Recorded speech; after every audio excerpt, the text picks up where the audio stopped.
De muito trabalho, Catarina. 2013 jamais será um ano esquecido por todos os vimaranenses e, como tu disseste bem, ser a primeira cidade portuguesa selecionada como cidade europeia do desporto fez com que Guimarães se tornasse um grande exemplo para vários municípios nos anos subsequentes também se lançarem esta mesma candidatura. Há pouco, curiosamente, estava eu a olhar aqui para esta parede, a parede que dita os 20 anos do Multiusos de Guimarães, e olhando ali para 2013, nota-se perfeitamente que é o ano mais completo, o ano mais numeroso. Realizaram-se cerca de 500 eventos, houve um grande investimento no que diz respeito a clubes, mas também ao desporto informal. Melhor do que eu, só mesmo Amadeu Portilha, para nos falar um pouco sobre este ano e sobre os 10 anos, esta comemoração já da cidade europeia do desporto, hoje na Tempo Livre, mas, enfim, em 2013 numa posição completamente diferente na variação da Câmara e, portanto, eu tenho a certeza absoluta que o sentimento em 2013 era de grande fulgor.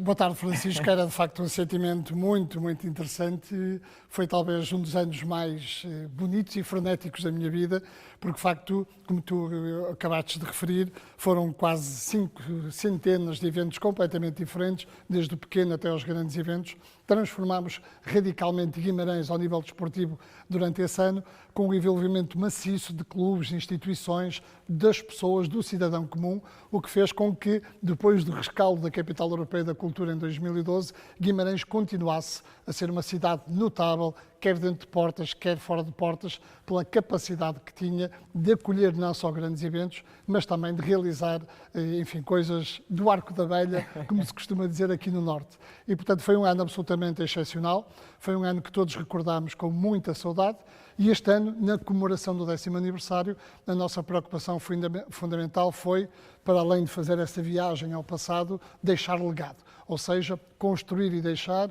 um conjunto de coisas, de realizações, de documentos que nos permitam que nos anos vindouros toda a gente olhe para trás e perceba que em 2013 se iniciou uma coisa muito bonita e que nós não queremos que tenha fim. Mas fazendo já essa viagem ao passado, quais foram os fatores que levaram a que o município considerasse que tinha todo o potencial para ser acolhida como cidade europeia do desporto?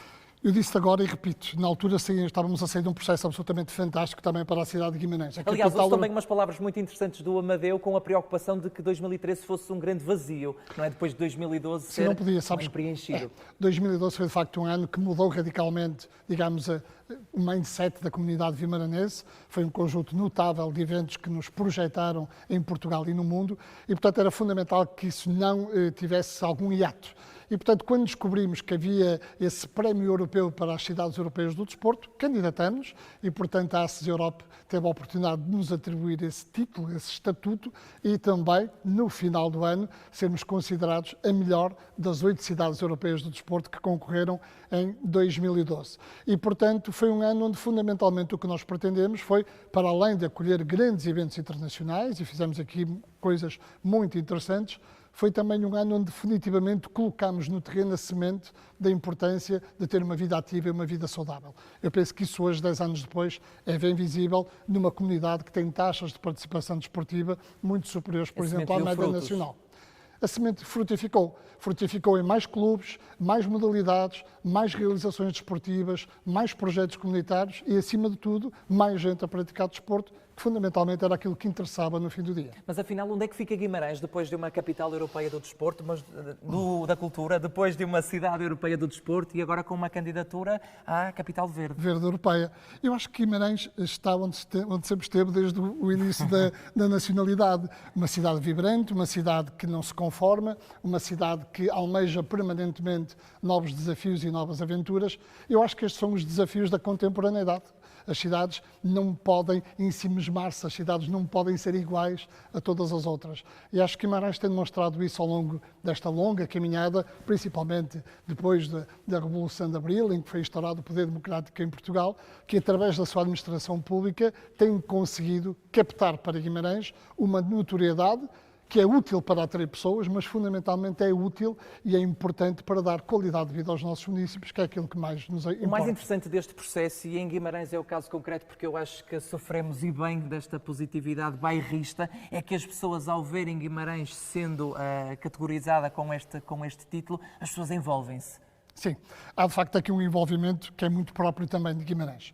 De facto, isso nota-se, por exemplo, é muito comum ver-se e falar-se do futebol e da Vitória, mas isso foi notório na Capital Europeia da Cultura, com espetáculos sempre permanentes lotados. Na Cidade Europeia do Desporto tivemos, de facto, milhares de participantes. E, acima de tudo, agora também na Capital Verde Europeia, o que se nota é um envolvimento muito grande, não só das pessoas, das instituições, do sistema de ensino, que também em 2013 foi um elemento preponderante para Guimarães.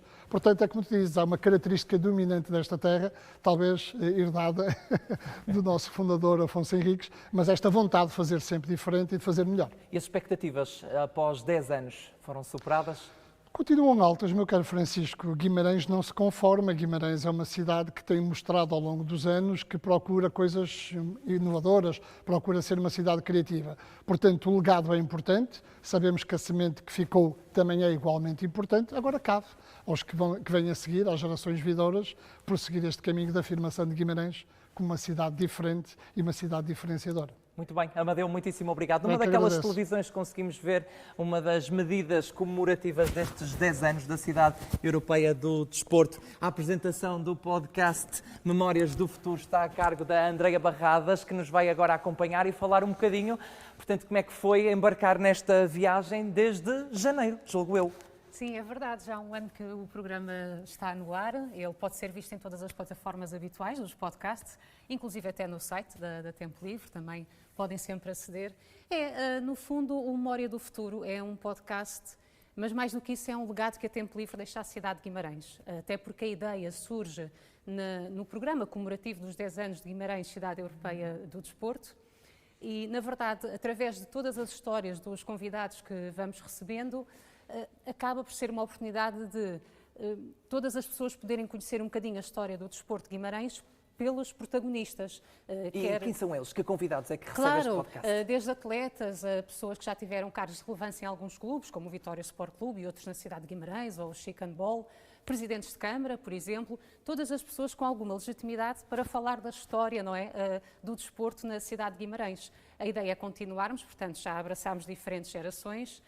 Francisco, o que eu te posso dizer é que, até para mim, tem sido muito surpreendente, apesar de não estar 100% ligada ao desporto, e por isso eu acredito que para várias pessoas também possa ser, não é?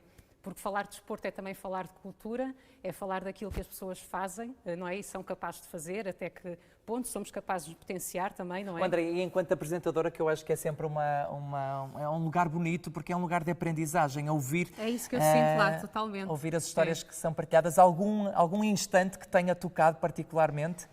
Todos, sinceramente. Não, mas a sério, eu explico porquê. Porque, para já pela surpresa, não é? Porque, como dizia, eu não estou 100% ligado ao desporto e, portanto, perceber histórias, não é, em viva voz de pessoas que se potenciaram e que contribuíram para a cidade é sempre comovente. E depois acabas sempre por falar com algumas pessoas que te passam lições de vida. Não só por aquilo que foram capazes de fazer, mas também pelo carinho e a disponibilidade que têm em sempre aceitar os nossos convites. Aliás, eu tenho de confessar que tive a oportunidade de ver um ou outro episódio e algumas passagens e vi o olhar muito atento, não é? E a surpresa em algumas histórias que eram partilhadas pelos convidados. Sim, há pessoas que choram. Quantos episódios é que já foram gravados? 22 episódios, até porque eles saem de 15 em 15 dias. E, portanto, não são tantos, apesar de estarmos a gravar há muito tempo, mas são os que importam e a ideia é continuarmos. E, portanto, eu acho que isto é algo que importa ao país, não só a Guimarães, mas para nós é sobretudo E nota-se na voz destas deixamos. pessoas, tal e qual como se notava ali na voz do Amadeu, uma voz vibrante, porque as pessoas vibram mesmo a falar sobre este tema e sobre Guimarães, principalmente. Sobretudo por serem de Guimarães, não é? Que sabemos que os guimaranenses são pessoas que sentem muito a sua terra. Mas também por aquilo que estamos a falar, não é? Desporto, cultura, e sempre que se fala em algum tema em que nós, volto à palavra, nos potenciamos, não é? Nos elevamos a um nível que à partida não estávamos à espera, acaba sempre por acontecer isso, não é? É por isso que eu gosto desta comunidade vimaranense. Eu acho que os portugueses deviam ver Portugal como os vimaranenses veem Guimarães, não é? E a proteger sempre o seu e o seu legado, como é uma das principais missões deste mesmo podcast. Ora, o podcast realmente celebra estes 10 anos da Cidade Europeia do Desporto, mas nós também queremos conhecer um projeto que esteve na iminência, portanto, do ano 2013. O projeto é um bocadinho depois mais recente do que isso. O Guimagim foi criado em 2016, mas é é uma academia de ginástica que realmente tem levado Portugal além fronteiras. Vamos conhecer a história deste clube, mas vamos também conhecer alguns ginastas bem premiados. Até já, Catarina.